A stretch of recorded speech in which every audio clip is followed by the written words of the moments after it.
திருச்சிற்றம்பலம். நம பார்வதி பதையே அரர மகாதேவ. தென்னாடுடைய சிவனே போற்றி, எந்நாட்டவர்க்கும் இறைவா போற்றி. அருள் தரு மாணிக்க வாசக பெருமான் திருவடிகள் போற்றி போற்றி. எல்லாம் வல்ல உமையொருபாகனுடைய திரு அருளாலும் நால்வர் பெருமக்கள் குரு அருளாலும் திருக்கயிலாய பரம்பரை திருவாவடுதுறை ஆதினம் 24வது குருமகா சன்னிதானம் அவர்கள் திருவடியை வணங்கி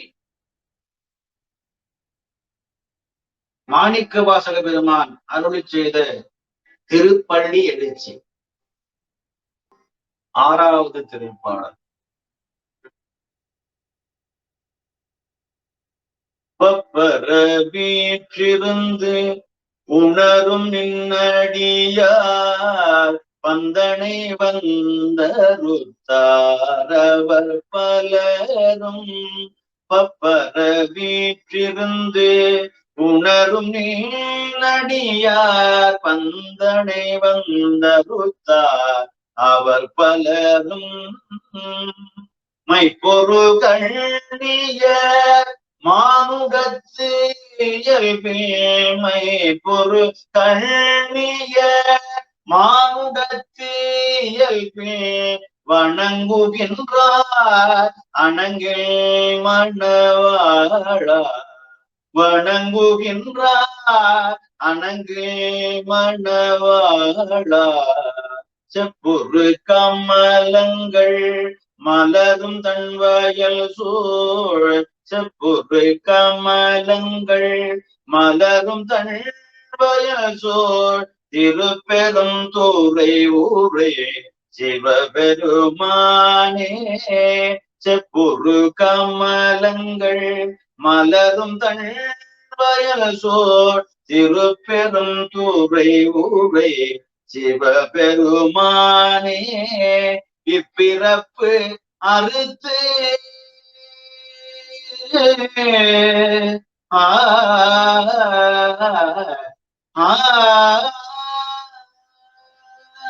இப்பிறப்பு அறுத்தியமை ஆண்டருள் புரியும்.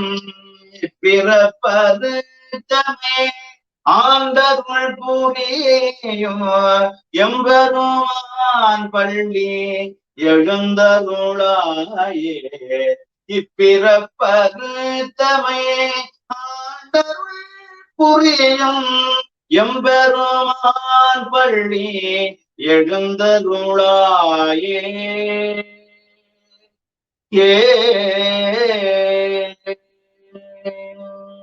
திருச்சிற்றம்பலம்.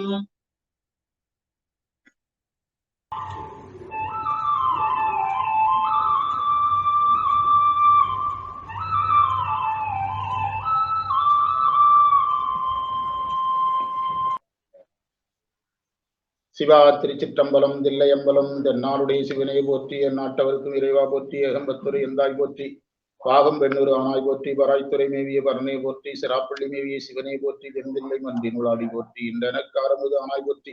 காவாய் கனகத்திரளை போற்றி, கைலை மலையானை போற்றி போற்றி. கூடியர்கோன் பொடித்த புகழியர்கோன் கடல் போற்றி. ஆடிமிசை கல்வி தப்பில் அணைந்த பிரானடி போற்றி.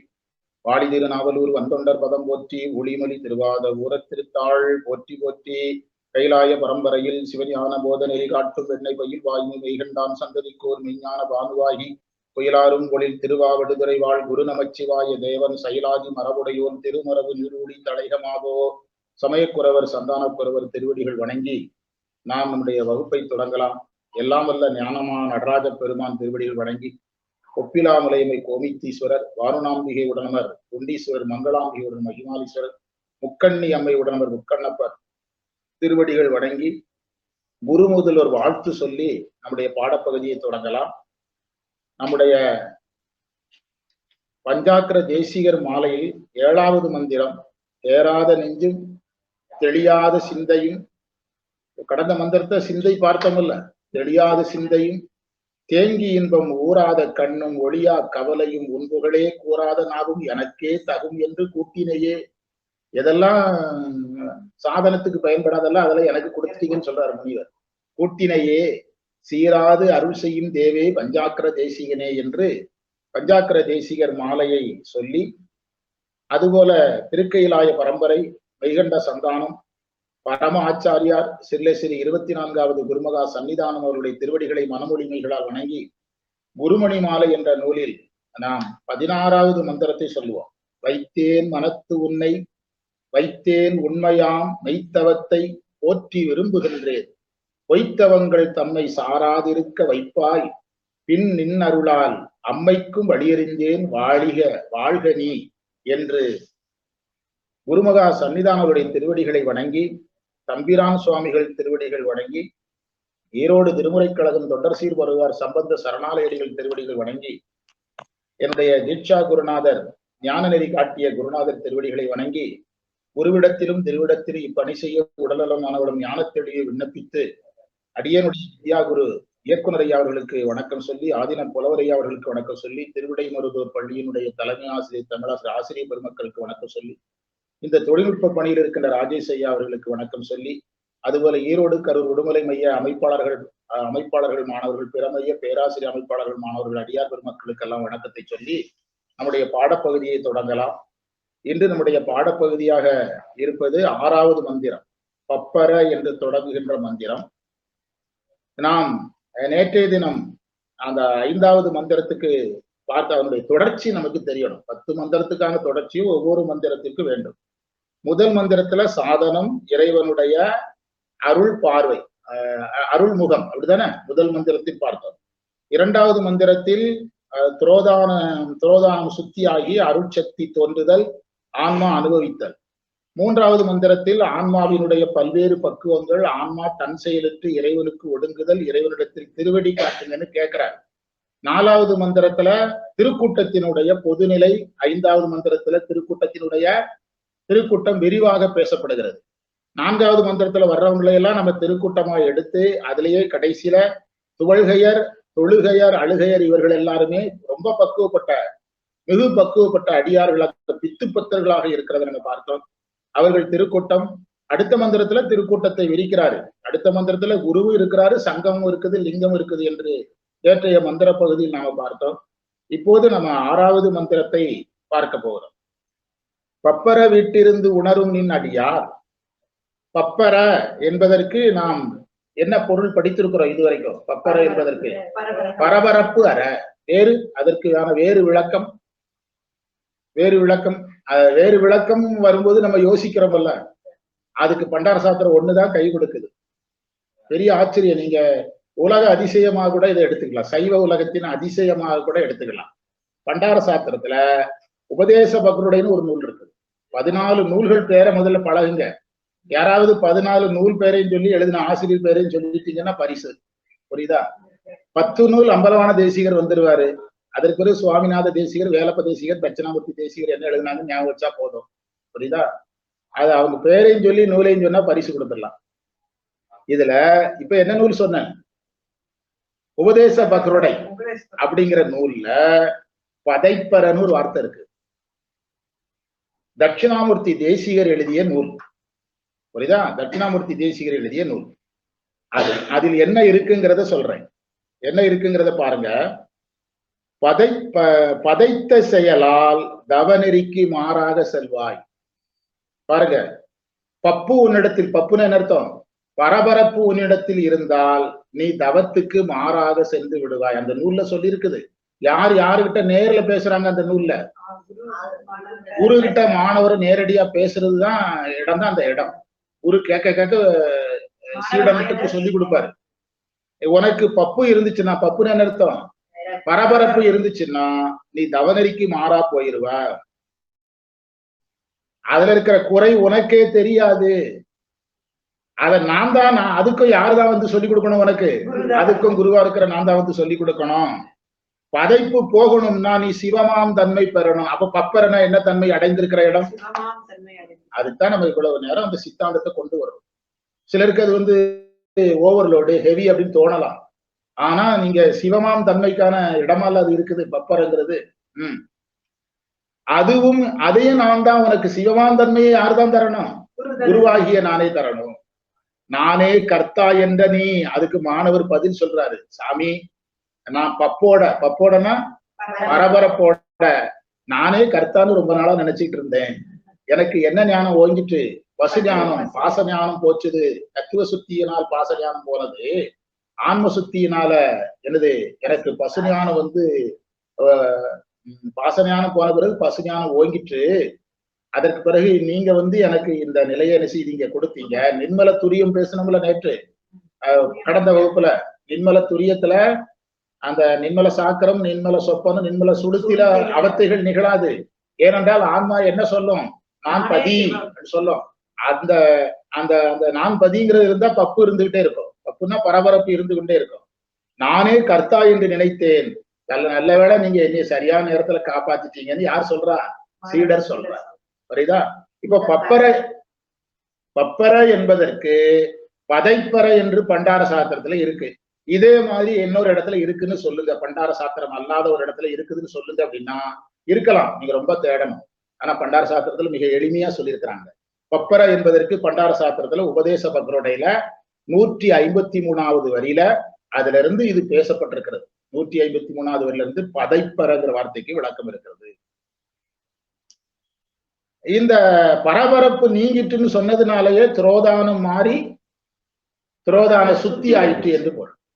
அதாவது இருபத்துங்கிற நூல்ல 15வது மந்திரத்துல மறைப்புனால வினைகள் ஊட்டுவது பற்றி பேசப்பட்டிருக்கிறது. மறைப்புனால வினை ஊட்டுதல் பேசப்பட்டிருக்கிறது. அதுல ஒரு சந்தேகத்தை கேட்கிறாரு 20 ஆசிரியர் அருள்நந்தி சிவாச்சாரியார். நான் செய்த வினைகள் வந்து எனக்கு எப்படி வரும்? அது சடமா இருக்குதா? எப்படி என்ன வந்து சேரும்னு கேட்கிறேன். அப்போ அதற்கு குரு என்ன பதில் சொல்றாருன்னா, மறைப்பு சக்தி தான் உங்களுக்கு எதை ஊட்டும்? வினையை ஊட்டும். அப்போ அந்த வினை ஊட்டப்படும் போது இந்த பரபரப்பு என்ன செய்யும்? இருக்கும். பப்பர என்றால் துரோதானம் நீங்கி துரோதான சுத்தி ஏற்பட்ட நிலை. இருக்கட்டு, இந்த மந்திரத்தை முதல்ல பிரித்துக் கொள்வோம். இந்த மந்திரத்தில் நாம் முதலில் எந்த பகுதியை எடுத்துக்கிட்டோம்னா, செப்புரு கமலங்கள்ல இருந்து, செப்புரு கமலங்கள் மலரும் தன் வயல் சூழ் திருப்பெருந்துறையுரை சிவபெருமானே, இப்பிறப்பு அறுத்தியமை ஆண்டருள் புரியும் எம்பெருமான். 1. பப்பர வீட்டிருந்து உணரும் நின் அடியார் பந்தனை வந்து அறுத்தார் அவர் பலரும் மைப்புறு கண்ணியர் ஆணிடத்தியல்வின் வணங்குகின்றார்கள் அணங்கின் மணவாளா. 2. எம்பெருமான் பள்ளி எழுந்தருளாயிரு. மந்திரத்தினுடைய பொருளை விளக்க போறோம். செப்புரு கமலங்கள் என்றால் செம்மை உடைய கமலம், செங்கமலம். செப்பு போல, குங்குமச்சிமிழ் போல இப்படி எல்லாம் பொருள் இருந்தாலும் நமக்கு ஆதின உரையில இருக்கோ அதை சொல்றோம். பொருந்தாதனாலதானே அவங்க அதை சொல்லாம இருக்கிறாங்க. செம்மை நிற மலர்கள். தன் வயல் சூழ் போன மந்திரத்துல பேசியிருக்கிறோம் கடந்த வகுப்புல. திருப்பெருந்துறை உரை எழுந்தருடைய சிவபெருமானே, இப்பிறப்பு அறுத்து இடையராது வருகின்ற இந்த பிறவியை நீக்கி எமைங்கிறாரு, என்னை இல்ல எமை எங்களை ஆண்டு அடிமை கொண்டு அருள் புரியும் எம்பெருமான் பேச போறாரு. பப்பர வீட்டிருந்து பரபரப்பு இன்றி, வீட்டு என்றால் பாசங்களில் இருந்து விடுபட்டு, புரியுதா? விட்டு என்பதுதான் வீட்டு என்று வருகிறது. இருந்து உணரும் நின் அடியார், உன்னை உணரும் என்பதற்கு தியானம் செய்கின்ற. கடந்த மந்திரத்துல எதா நம்ம அதிகமா சிந்திக்க சொன்னோம், போக்கஸ் பண்ணோம்? சிவோகம் பாவனை. அதான் உணரும் நின் அடியார், அகத்தவம் செய்கின்ற அடியார். பந்தனை வந்து அறுத்தார், தங்கள் மலமாய பாசங்களை, தங்கள் மலமாயா பாசங்களாகிய கட்டுகளை இந்த கண்மபூமி, கண்மபூமினா நில உலகம் அர்த்தம், கண்மபூமியில் நீக்கி கொண்டார்கள் பலரும். அதனாலதான் 9ஆம் நூற்பாவில் அது வருது. ஊனக்கண் பாசம் உணராப்பதியே ஞானக்கண்ணில் சிந்தை நாடி உராத்துணை தேர்த்தியன பாசம் ஒருவ என்று வருகிறது. மைப்பொரு கண்ணியர் மானிடத்து இயல்பின் என்ன பொருள்னா, கருமை நிறமுடைய கண்ணுடைய பெண்கள் போல மானிடர்கள்ல பெண்கள் இருக்கிறாங்க, கருமை நிற கண்ணுடையவங்களா இருக்காங்க. அவங்க மாதிரினா என்ன அர்த்தம்னா அகத்துறைன்னு அர்த்தம், வேற ஒண்ணும் கிடையாது. எங்கள் வழிபாடு எதா மாறிட்டு? அகத்துறை வழிபாடு மாதிரி ஆயிற்று. வெள்வளை சோர அகத்துறை. ஆனா சொன்மாலை சொன்மாலை பயிலும் குயிலனந்தாள் அப்பர் சொல்றாருல்ல 4ஆம் திருமுறையில அகத்துறை முன்னை அவனுடைய அகத்துறை, அதுதானே அகத்துறை. நீங்க 9ஆம் திருமுறையில போனீங்கன்னா அகத்துறை பதிகங்கள் நிறைய இருக்கு, புரியுதா? அகத்துறைன்னு சொன்னாலே ஞான நிலை, குரு சீடன் வந்தாச்சுன்னு அர்த்தம். குரு சீடனுக்கான வெளிப்படையான குறிப்பு தான் அகத்துறை. ஏன் தோளுடைய செய்தியல்ல வெள்வெளை சோரன்னாரு? இறைவன் யாரா வந்துட்டாரு? குருவா வந்துட்டார். நீங்க ஒரு செய்தியை நாம நல்லா உணர்ந்தா ஒரு பெரிய விஷயத்தை புரிஞ்சு விடலாம். தோளுடைய செவியன் கூற்றாயினவாறு பித்தா 3லயும் அடிகள்ங்கிற வார்த்தை இருக்கு. 3க்கும் அகத்தியர் தேவாரத்திரட்டுல என்ன தருன்னு கொடுத்திருக்காங்க? தோடு கூற்று பித்தா 3ம் பீடுடை தேசியன் பேரருளாகும். 3 பதிகமும் குருவருள் பெறுவதற்கு உரியது, புரியுதா? அப்போ அகத்துறை, அதுல குருவருள்ல அகத்துறைங்கிறது என்னதுன்னா குரு சீட சம்பந்தம். மைப்புறு கண்ணியர் மானிடத்து இயல்புனா என்ன அர்த்தம்னா, ஒரு காதலனிடத்தில் ஒரு பெண் எப்படி பற்று வைக்கிறாளோ அது போல நாங்க உன்னை காதலனாக நினைத்து நாங்கள் யாராக நிற்கிறோம்? காதலியாக நிற்கிறோம். முன்னை அவனுடைய நாமம் கேட்டாங்கிற மாதிரி அகத்துறையில நின்று வழிபாடு செய்யறோம். அகத்துறை நின்று வழிபாடு செய்தல் என்பது சைவத்துல நம்ம அகத்துறைங்கிறது என்னன்னா குரு சீடன் தான் அகத்துறை. நம்ம குரு சீடன் வடமொழியில எல்லாம் குரு சீடனுக்கு பெருசா கொள்ள அவங்க வேற இது ஆண்டாள் இதெல்லாம் சொல்லி பாத்தீங்கன்னா, ஆண்டாள் அது மாதிரி மீரா, அது நம்முடைய குரு சீடனா போகாம எப்படி போயிடும்? அது வேற மாதிரி போயிடும். நம்முடைய சைவ அகத்துறைங்கிறது குரு சீடர் தான் இந்த கோணத்துல வரும். மைப்புறு கண்ணியர் மானுடத்தில் மதுரபாவனை பாங்க, அதுதான் ஞாபகப்படுத்துறதுக்கு கொஞ்சம் அதிகமான வார்த்தைகளை பயன்படுத்து. மதுரபாவனை பாங்க வடமொழியில. நமக்கு மதுரபாவனைங்கிறது நமக்கு குரு சீடர் தான். மைப்புறு கண்ணியர் மானுடத்தில் பின் வணங்குகின்றார்கள். நாங்க என்ன பாணியில வணங்குறோம்? நீ தலைவன், நாங்க தலைவி. நாங்க எங்க வந்துட்டோம்? சரியை கடந்து, கிரியை கடந்து, யோகம் கடந்து ஞானத்துக்கு வந்துட்டோம். அதுதான் இதுல சொல்ற. அதனாலதான் அதுக்கு முந்தைய தொடர் பாருங்க, பந்தனை வந்து அறுத்தார். என்ன நீக்கம் ஏற்பட்டது? பாச நீக்கம் ஏற்பட்டிருக்குது. விட்டு அந்நியமின்மையின் அறங்கள் செல்வேன்.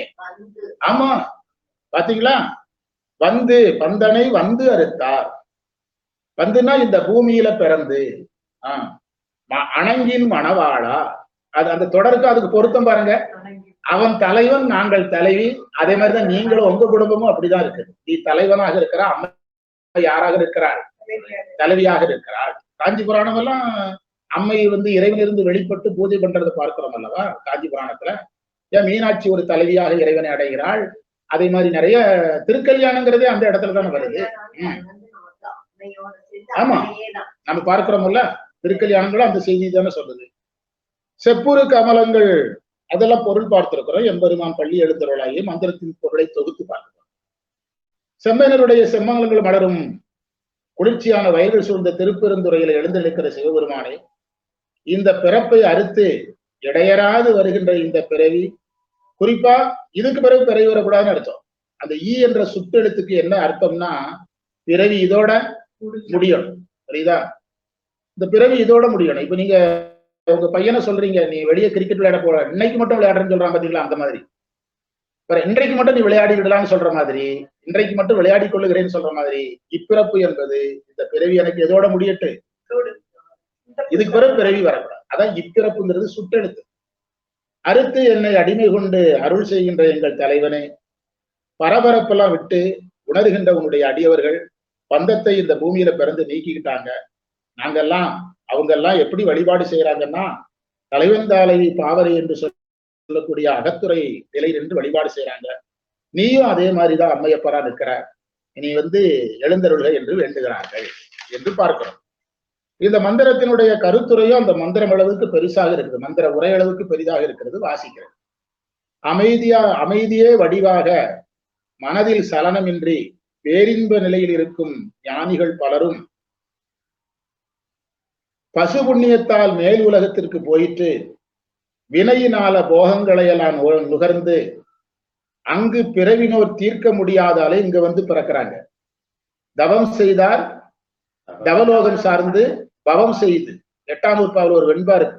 அந்த வெண்பா கருத்தை தான் ஆசிரியர் சொல்றார். எந்த பூமியில தான் பிறப்ப முடிச்சுக்கிடணும்? கர்ம பூமிக்கு தான் பிறப்ப முடிக்கணும். நமக்கு திருப்பள்ளி எழுச்சி கடைசி மந்திரம் என்னது? புவனியில் போய் பிறவாமல் நாள் நாம் போக்குகின்றோம். அதே அந்த செய்தி தான்.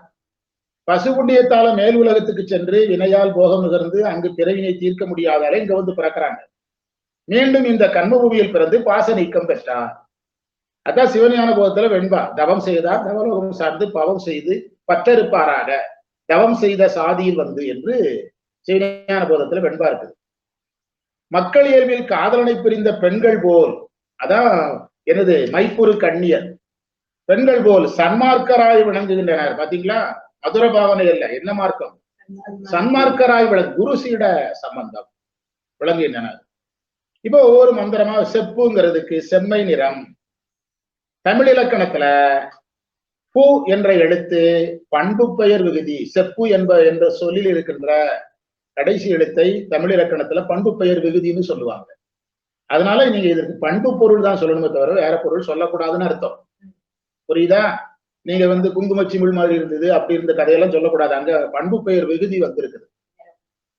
செப்புரு கமலங்கள்லாம் என்ன சார்? செந்தாமரை, அவ்வளவுதான். ஏன் தாமரைன்னு சொல்லாம செந்தாமரைன்னு சொல்ல? இங்க ஞானம் போயிட்டு இருக்குது. ஞானத்துக்கு எந்த நேரம் சொன்னாதான் அழகா இருக்கும், செம்மை சொன்னாதான் அழகா. கமலங்கள் வளரும் வயல், அழகா சொன்னாரு. எப்போதும் நீர்வளம் இருக்கிறதுக்கு கமலங்கள் மலரும்னாரு. நீங்க அந்த நீர்வளத்தை அப்படியே நகர்த்தி யார் மேல ஏத்தணும்? அம்மை மேல ஏத்தணும். நேற்றைய வகுப்புல பார்த்தோம், கடந்த மந்திரத்துல பார்த்தோம். அதாவது பெரிய புராணத்துல அம்மையை சேக்கிழார் இந்த காவிரி ஆற்றை யாரோடு ஒப்பிடுகிறார்? அம்மையோட ஒப்பிடுகிறார். நீர் நமக்கு என்னது? அம்மை. எப்போதும், அதனால அம்மை எப்போதும் அருள் வடிவமா இருக்கிறான்னு எடுத்துக்கிடணும். புரியுதா? குரோதான சுத்திக்கான குறியீடு பிறர்.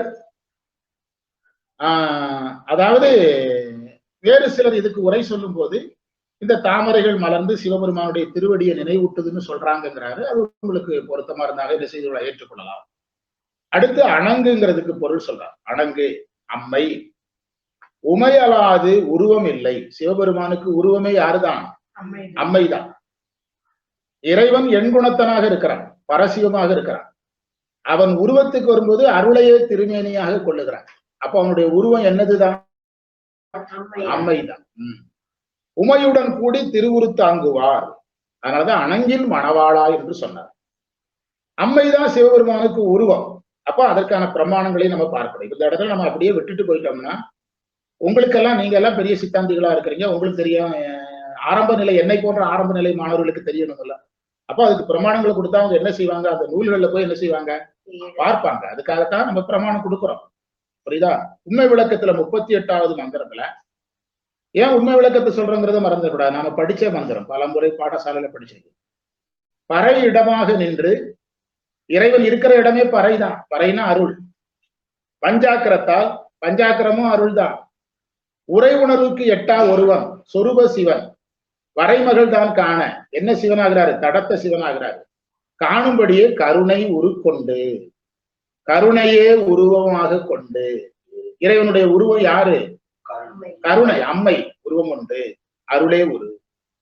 அதே மாதிரி திருவருட்பயன்ல 2வது மந்திரம், தன்னிலைமை மண்ணுயிர்கள் சாரத்தரும் சக்தி பின்னவிலான் எங்கள் வீரான்.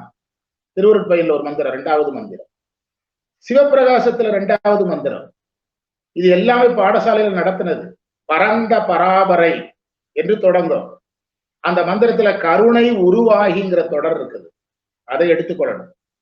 சிவப்பிரகாசத்துல 14வது மந்திரம், நீடுபரா சக்தி நிகழ் இச்சா ஞான நிறை கிரியை தர அதனை நிமலன் மேவி. புரியுதா? அம்மை கொடுக்க அம்மை அதை அருளாக, அம்மையினுடைய அருளையே இறைவன் உருவமா கொள்றான். நீடு பராசக்தி நிகழ் இச்சா ஞான நிறை கிரியை தர அதனை நிமலன் மேவி நாடறிய கருணை திரு உருவமாகி. கருணை திரு உருவமாகி. சிவபிரகாசம் 14. சிவபிரகாசம் 15, நிறுத்திடுவன் நினைந்த உரு. அதுக்காக சிவபெருமானுக்கு உருவம் வர்றதுக்கு யாராவது ஹெல்ப் பண்ணுங்கிற முடிவுக்கு வந்துடக்கூடாது. அவர் நினைச்ச உருவத்தை என்ன செய்வாரு? எடுத்துக்கிடுவாரு. அவருடைய உருவம் அம்மை. எதுக்காக அவ்வளவு நேரம் பேசணும்? அணங்குங்கிற ஒரே வார்த்தைக்காக இத்தனை பிரமாணங்கள் இருந்தா உங்களுக்கு அதுல சந்தேகம் யாரும் கேட்டாலும் நம்ம தெளிவுபடுத்திக்கலாம். திருப்பெருந்துறை உரை சிவபெருமானே சக்தியும் சிவமுமான சிவன் ஆன்மாக்கள் எளிதில் வழிபட்டு உய்ய இத்தலத்தில் எழுந்தருளிய எளிவந்த கருணையை கூறினார். புரிய திருப்பெருந்துறை உரை சிவபெருமானினா என்ன அர்த்தமா? எளிவந்த கருணை. சக்தி சிவமா இருக்கிறாரு, அதுதான் இவ்வளவு பிரமாணங்கள் பார்த்தோம். அந்த சக்தி சிவமா இருக்கிறது தான் சிவபிரகாசம் இந்த அளவுக்கு வியந்து சொல்லுகிறது.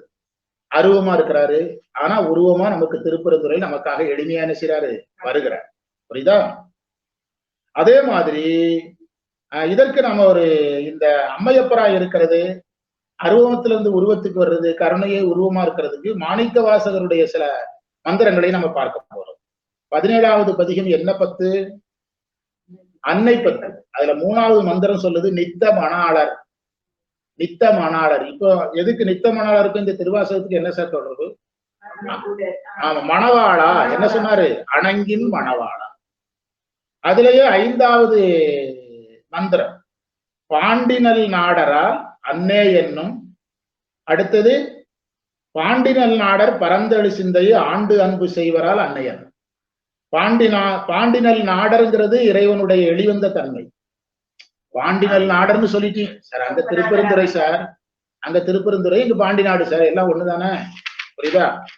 அதுலயே 6வது மந்திரம் உன்னற்கரிய சீர் உத்தர மங்கையர். இங்க திருப்பெருந்துறை, அங்க எந்த ஊரு?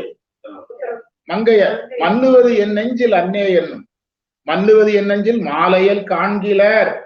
என்ன நிலை? திருமாலுக்கெல்லாம் எட்டாதவன். என்ன அதிசயம் அன்னையர். இந்த திருவாசக மந்திரங்களை கொஞ்சம் பொருத்தி படிச்சீங்கன்னா என்னது 17வது பதிகத்துல 3, 5, 6 அந்த பகுதி அடுத்த கான்செப்டுக்கு போக போறோம். இப்பிறப்பு அறுத்து எமை ஆண்டு அருள் புரியும்.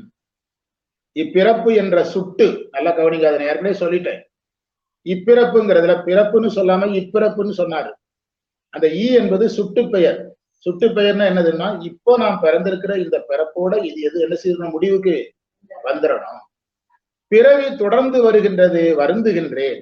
பிறவி நோய் இப்பிறவியிலேயே நீங்க கலைஞ்சிருங்க. இனிமேல் எனக்கு என்ன வேண்டாம்? பிறவி வேண்டாம் என்று சொல்லுகிறார். இந்த பிறப்பு தாங்கள் குருவாக வந்து, யார் வர்ற அந்த மந்திரத்துல சார்? உரையில அப்படியே இருக்கு சார், நான் சொல்லல.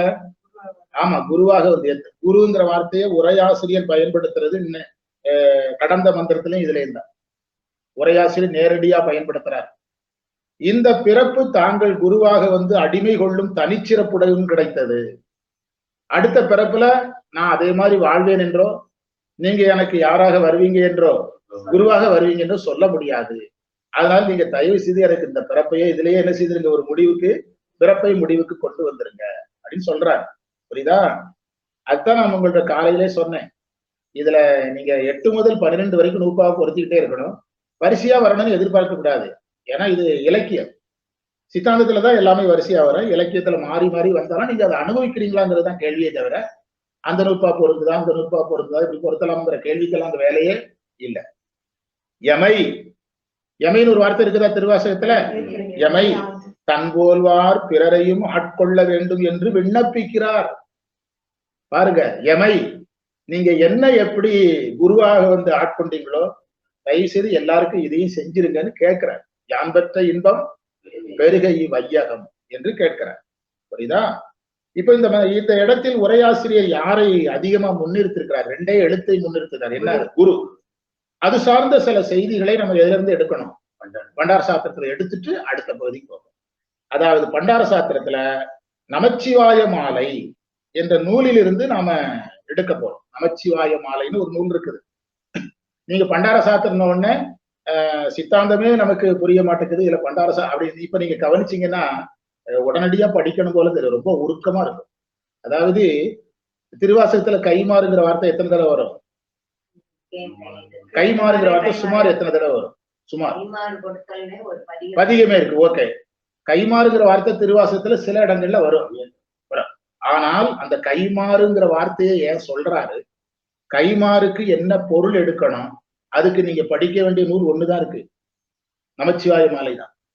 நமச்சிவாய மாலையில 97வது மந்திரத்துல இருந்து 137வது மந்திரம் வரைக்கும் எல்லா மந்திரத்திலையும் கைமாறுங்கிற வார்த்தை வருது.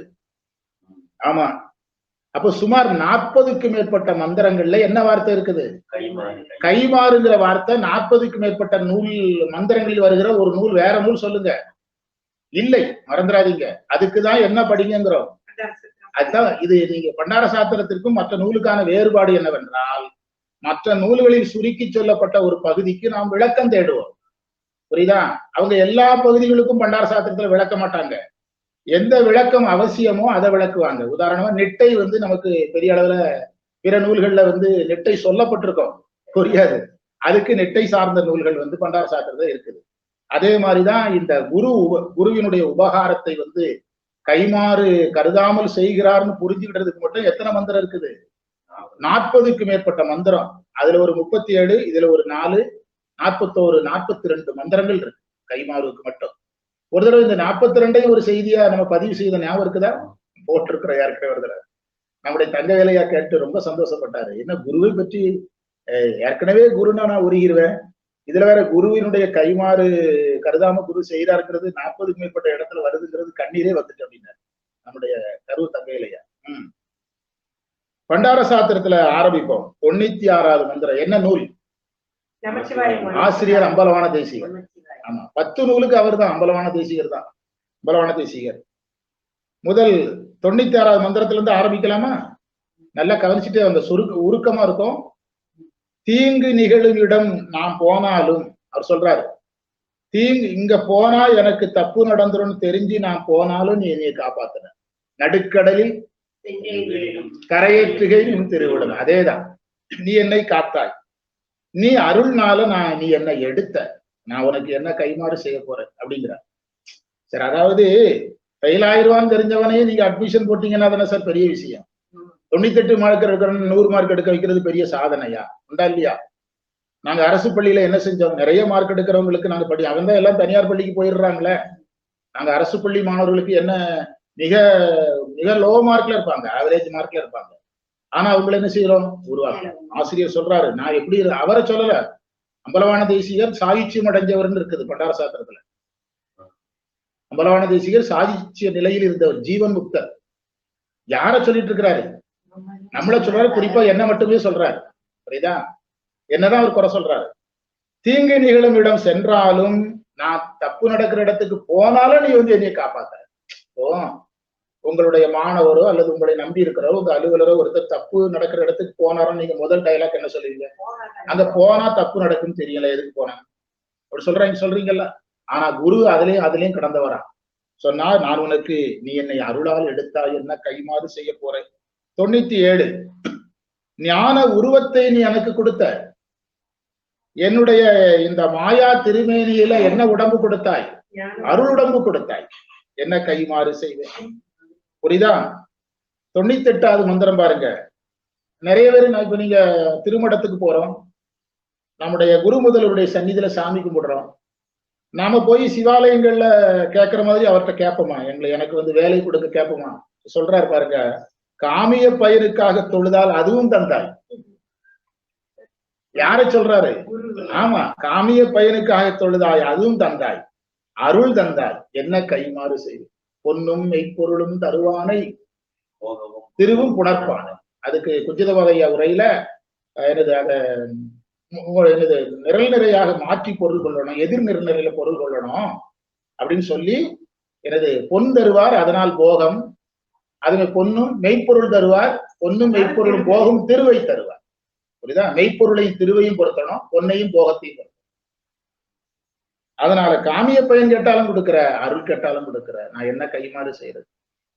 99 எனக்காகவே நீ திருமேனி தாங்கி வந்தாய். பாருங்க, அவர் சொல்றாரு, ஒவ்வொருத்தரும் குருவை எப்படி பார்க்கணும்? இவர் எனக்காகவே பிறந்தார் அப்படின்னு பார்க்கணும். எனக்காகவே திருமேனி தாங்கி வந்தாய், நான் என்ன கைமாறு செய்வேன். நாங்க பள்ளிக்கூடத்துல நான் அடிக்கடி நிறைய சர்வே பண்ணுவேன். ஒரு நாள் வகுப்பில் சர்வே செய்தேன். அரசு பள்ளியா இருந்தாலும் படிக்கிற மாணவர்களும் இருப்பாங்க, 100 மார்க் எடுக்கிறவங்களும் இருப்பாங்க, ஃபெயில் ஆகிறவங்களும் இருப்பாங்க. ஆசிரியர்கள் எல்லாம் நல்லா இருக்கணும்னு யாரெல்லாம் நினைக்கிறீங்க? அந்த வகுப்புக்கு ஒரு ஆசிரியர் நல்லா இருக்கணும்னு யாரெல்லாம் நினைக்கிறீங்கன்னு கேட்டேன். ஃபெயில் ஆகிறவன் மட்டும்தான் சொல்றான். ஏன்னா அவனுக்கு யாருடைய உதவி தேவை. ஏன்டா ஒருத்தன் என்னுடைய வகுப்புல ஒருத்தன் தான் எந்திரிச்சு, அவன் தான் ஃபெயில் ஆகுவான். ஏன்டா அப்படின்னு. சார், நான் பாஸ் ஆகுறதுக்கு யார் வேணும்? நீங்க வேணும் சார், நீங்க இல்லைன்னா நான் இப்படி சார் பாஸ் ஆகுறது. அதுதான் அந்த குரு, அந்த ஒவ்வொரு உயிரும் அப்படின்னு நினைக்கிறேன். எனக்காக திருமேனி தாங்கு வந்தாய், நான் என்ன கைமாறு செய்ய அப்படின்னு கேட்கிறேன். அடுத்த மந்திரம், இப்படி ஒரு மந்திரம் நீங்க பண்டார சாஸ்திரத்துல இருக்குன்னா நம்ப மாட்டீங்க. திருமுறையில கூட இப்படி வெளிப்படையான ஒரு மந்திரம் இல்ல. 100வது மந்திரம், மகப்பேரும் சுகப்பேரும் தந்தாய். யாராவது ஒருத்தர் போய் எனக்கு குழந்தை இல்லைங்க, என்னுடைய குடும்பத்துல வந்து சந்தான விருத்தி இல்லைன்னு கேட்டாலும் அதையும் யாரு கொடுக்குறாங்களாம்? நமச்சிவாய மூர்த்தியை கொடுக்குறாராம். சரி, நம்மள மாதிரி ஆட்கள் போய் எல்லாரும் ஞானமா கேட்டுருவோம். இப்ப தெரிய பழனி மலைக்கு பாத யாத்திரை போறவங்க எல்லாம் வீடு பேரா கேட்கிற பக்குவத்திலேயே இருக்கிறோம். அந்தந்த உயிருக்கு என்ன தேவை அதைத்தானே கேட்கும். அப்போ நமச்சிவாய மூர்த்திகள் முன்னால போய் இப்போ வந்து ஒருத்தருக்கு திருமணமாகி நிறைய ஆண்டுகள் ஆயிடுச்சு, குழந்தை இல்லைன்னா அந்த வருத்தத்தை யார்கிட்ட தெரிவிப்பாரு?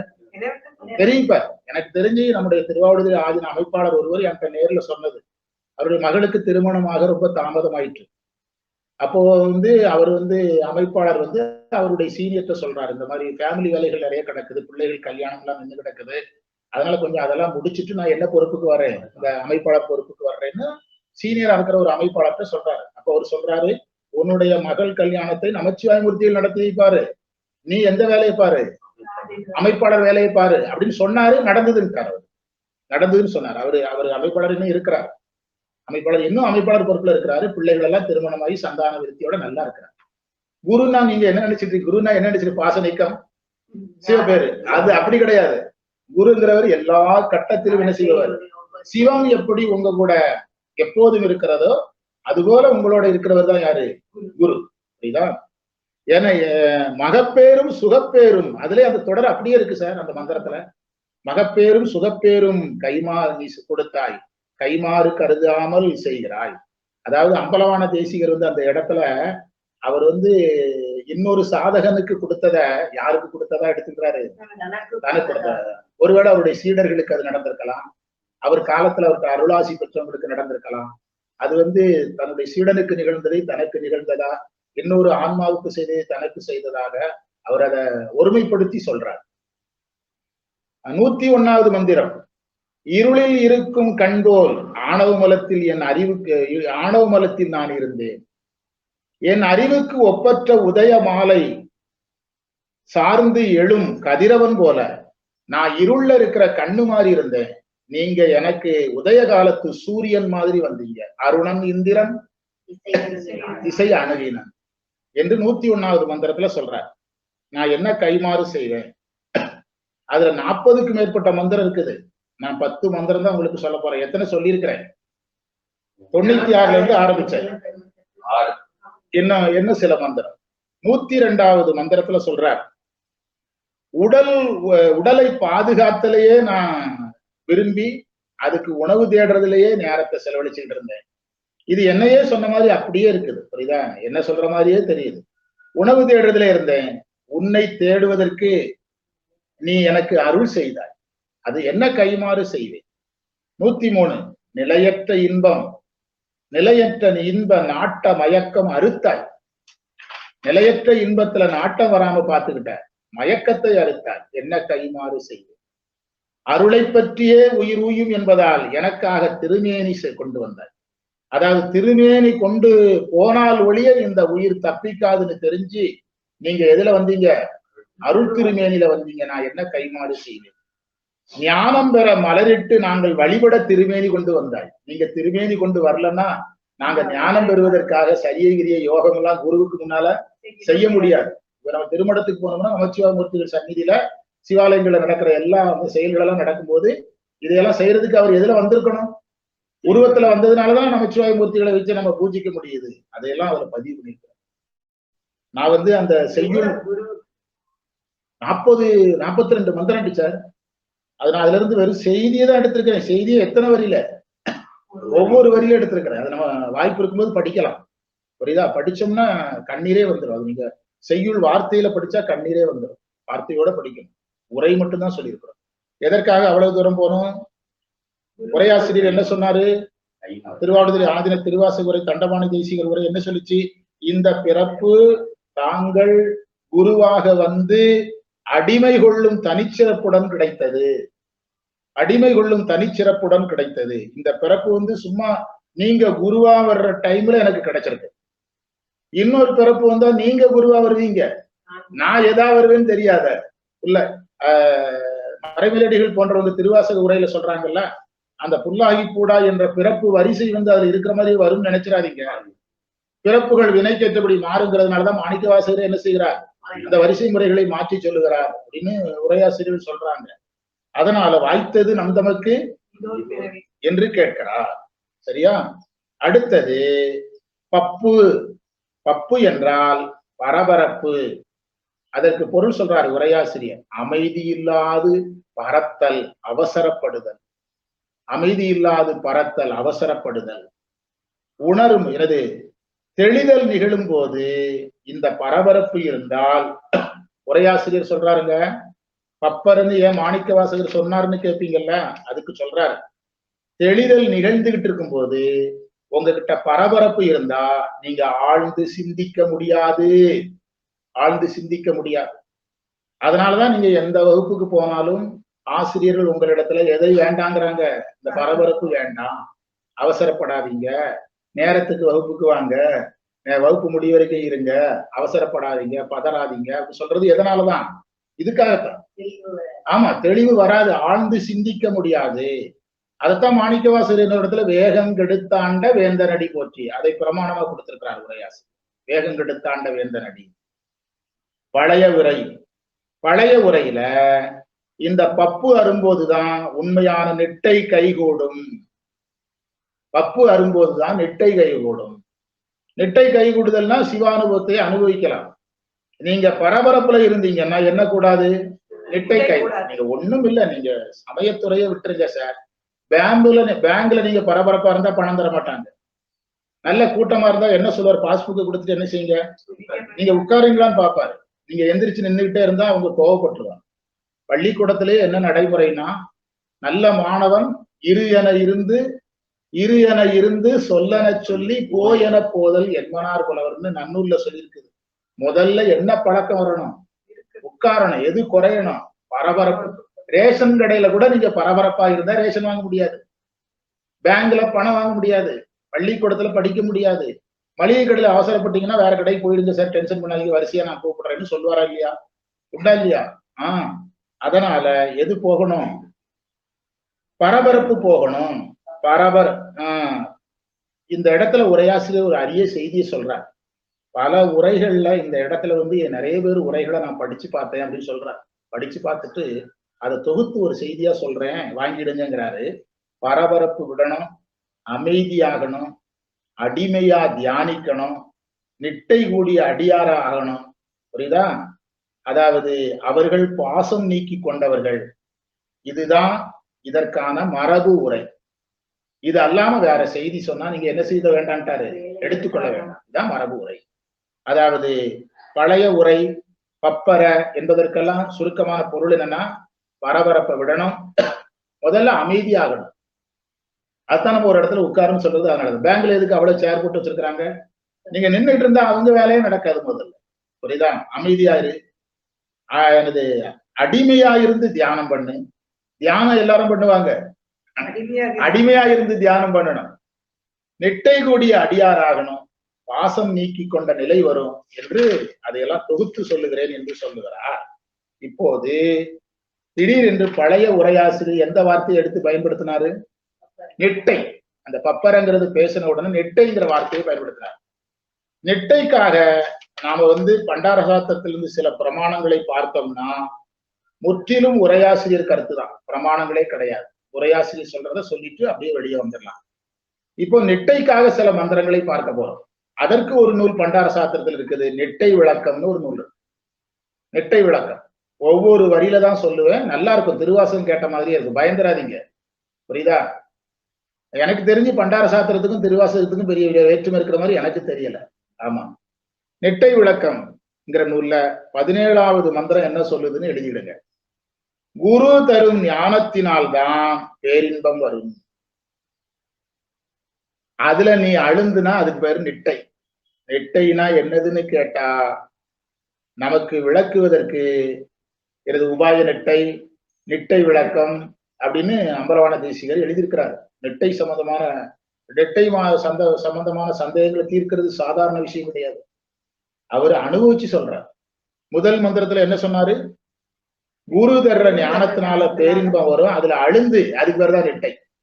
புரியுதா? அது என்ன விட்டா பப்பர பரபரப்பு விட்டாதான் அது நடக்கும். 18வது மந்திரம் அகக்கண்ணில் காணணும், அதுதான் நிட்டை. சார் அதுதான் எத்தனை நூற்பாவை எடுத்தோம்? ஆமா. இத நான் சொல்றதுல உங்களுக்கு என்ன லாபம் தெரியுமா? ஏற்கனவே சொன்ன கருத்துல கொஞ்சம் ஆசிலேஷன் இருந்திருக்கும், இதெல்லாம் உறுதியாயிரும் உங்களுக்கு. பாத்தீங்களா? அகக்கண்ணால் பார்ப்பதுதான் நிட்டை. அதனாலதான் கண்டறிவாரை கேட்டறியும் சொன்னது அதனாலதான். 19வது மந்திரம் பாசவீக்கமும் சிவப்பெருமே நிட்டை. 20 பேரின்ப நிறைவுதான் நிட்டை.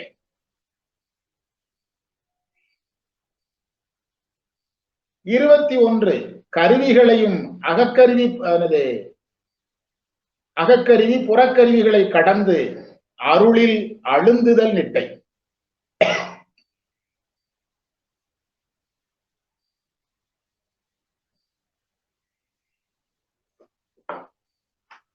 இப்ப நான் சொல்ல போறது நிட்டை விளக்கத்துல முக்கியமான மந்திரம் என்னதுன்னா, சிவ ஞானமும் ஆன்மாவின் விருப்பமும் ஒரே மாதிரி இருக்கணும், அதுக்கு பேர் நிட்டை.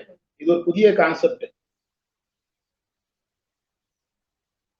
அதாவது சிவஞான வேட்கையோட நிட்டையில ஈடுபடணும்னு அர்த்தம். நீங்க நிட்டையில ஈடுபடும் போது என்னது அதிகமாகணும் நினைச்சிட்டு நிட்டையில ஈடுபடணும். எனக்கு ஞானம் அதிகமாகணும், ஒன்றாய் நேரிடல் நிட்டைன்னு உரையில சொல்லியிருக்காங்க. 24வது மந்திரம் சிவபோகமே நிட்டை, சிவபோகத்தில் நிலைத்தல் நிட்டை.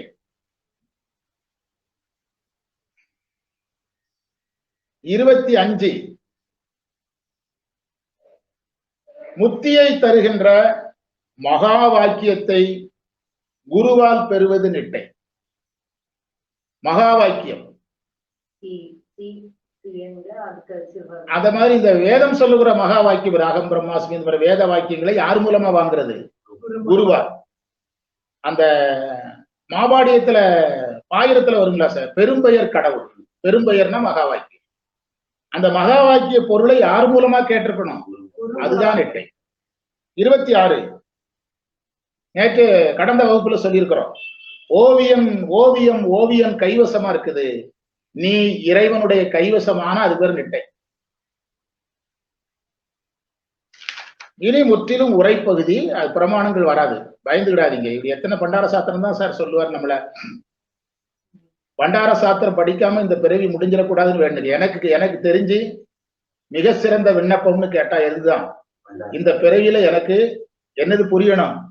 பண்டார சாத்திரம் ஏதோ ஒரு வகையில புரியணும். பண்டார சாத்திரம் படிக்காம என்னுடைய எது முடிஞ்சிடக்கூடாது, பிறவி முடிஞ்சிடக்கூடாதுன்னு கேளுங்க. அது மிகப்பெரிய விண்ணப்பம்.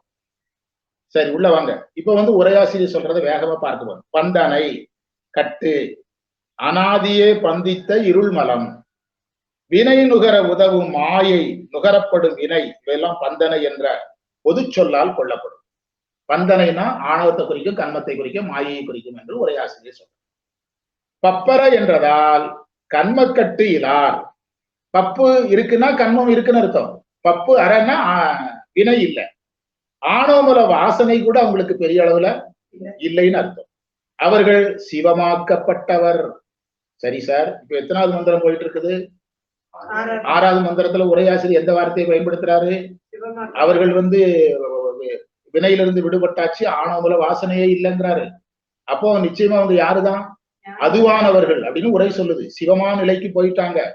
அப்ப நீங்க 6வது மந்திரத்துக்கு வரும்போது சிவமாக்கி அணையாண்டங்கிற இடத்துக்கு வரணுமே.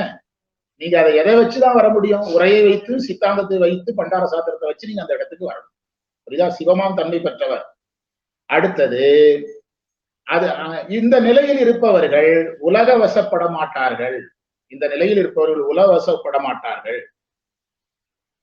இந்த நிலைக்கு வந்தவங்க உலக வசப்பட மாட்டாங்கிறதுக்கு ஒரு பிரமாணம் 10ஆம் நூற்பா 2ஆம் அதிகாரம் 4வது வெண்பா.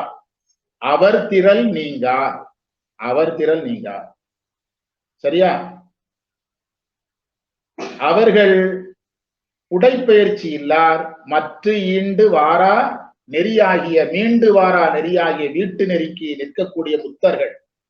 அப்ப இந்த மந்திரத்திலேயே ஜீவன் முக்தர் ஸ்டேஜுக்கு, சிவமாம் தன்மை பெற்றவர்கள் நிலைக்கு, பாச நீக்கம் பெற்ற நிலைக்கு மந்திரம் வந்துருது. நீங்க அந்த மந்திரத்துல அந்த பொருளை என்ன செய்யணும்? வெளியே எடுத்து அனுபவிக்கணும். ஆமா, புரியுதா?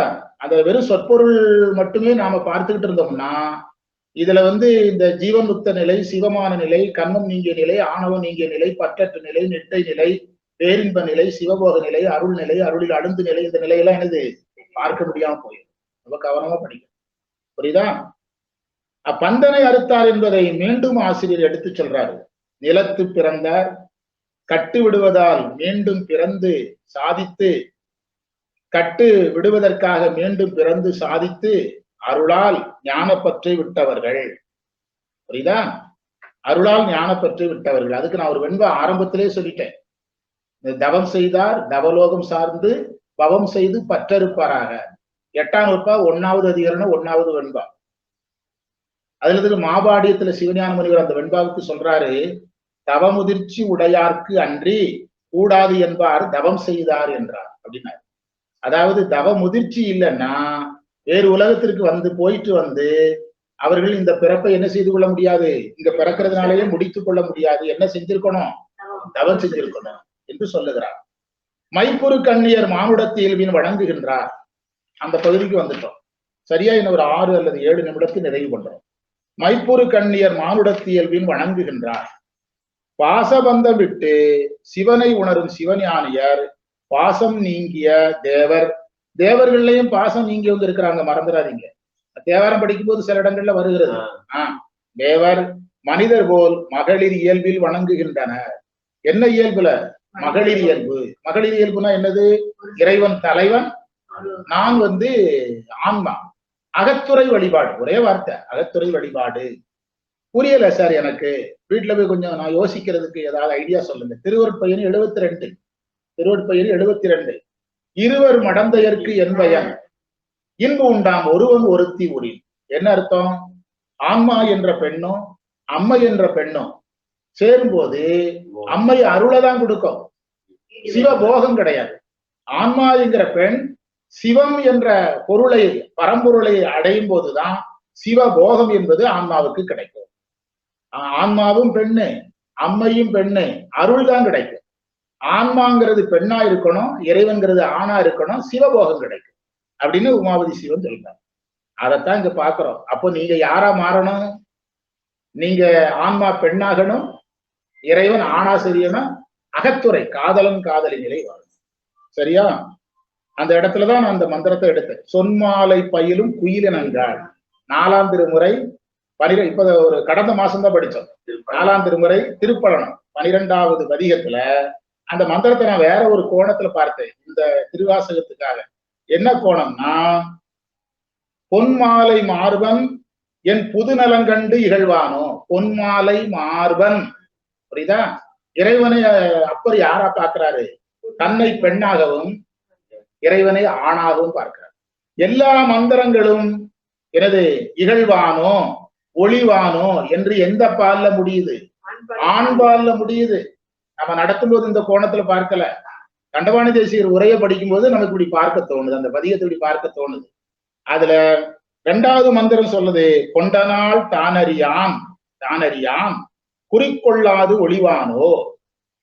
3வது மந்திரத்துல படனத்தான், 4வது மந்திரத்துல விதியாளன், 5வது மந்திரத்துலதான் இந்த சிவ வழிபாடு செய்யும் போது சொல்ல, மண்பொருந்து வாழ்நர்க்கும் மாதித்த வேதியர்க்கும் பின்பொருந்து தேவர்க்கும் ஈடுபெறும் என்றானை பண்பொருந்த இசைபாடும் படஞ்சேர் அப்பனை கண்பொருந்தும் போதத்தும் கைவிட நான் கடவேனுங்கிறது அகத்துறையில நமக்கு அந்த பாட்டு வருது.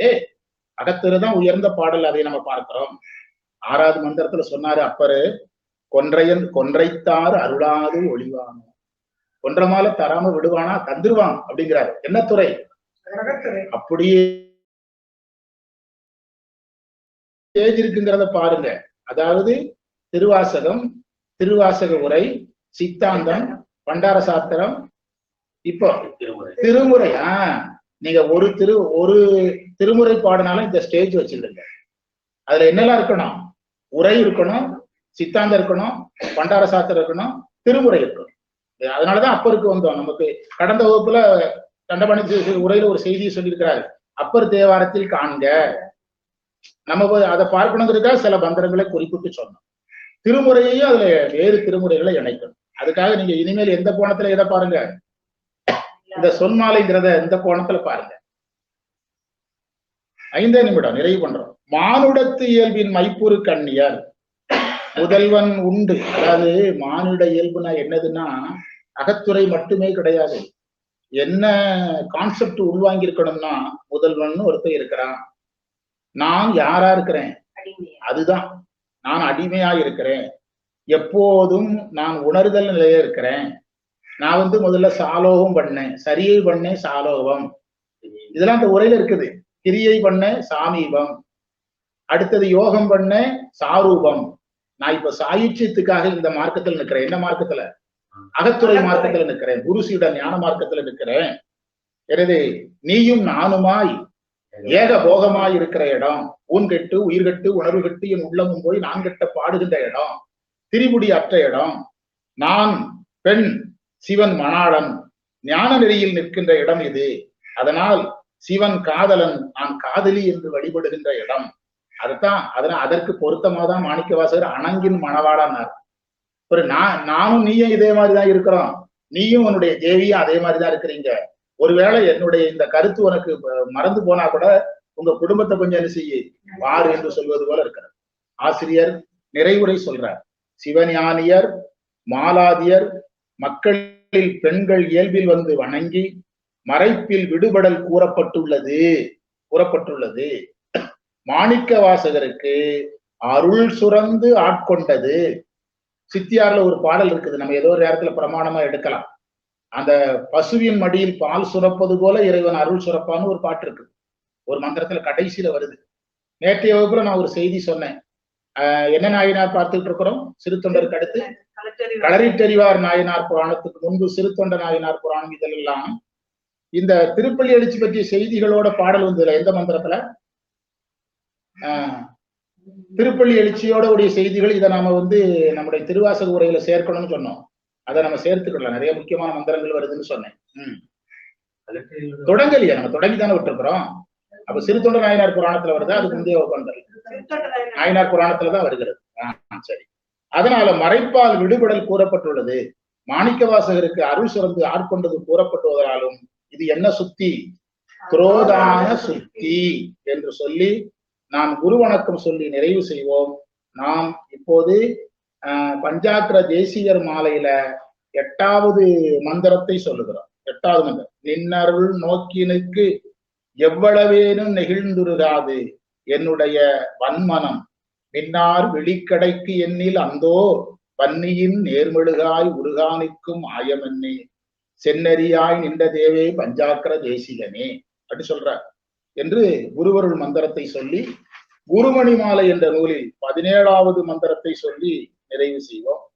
சிவஞான முனிவர் ஆதீன குலதெய்வமானவரை உவப்புடன் போற்றி மூர்த்தம் திருத்தி திருப்பணியால் பவமதனை மாற்றும் சிவகுரு செம்மல் சிவப்பிரகாசர் அவரின் மூர்த்தமும் திருத்திய செம்மல் அம்பலவான என்று குருமகா சன்னிதானம் அவருடைய திருவடிகளை மனமொழி மெய்களால் வணங்கி நிறைவு செய்வோம். பிழைத்தவை கொடுக்கையெல்லாம் பெரியவர் கடமை போற்றி. சிவாய நம சிவாய.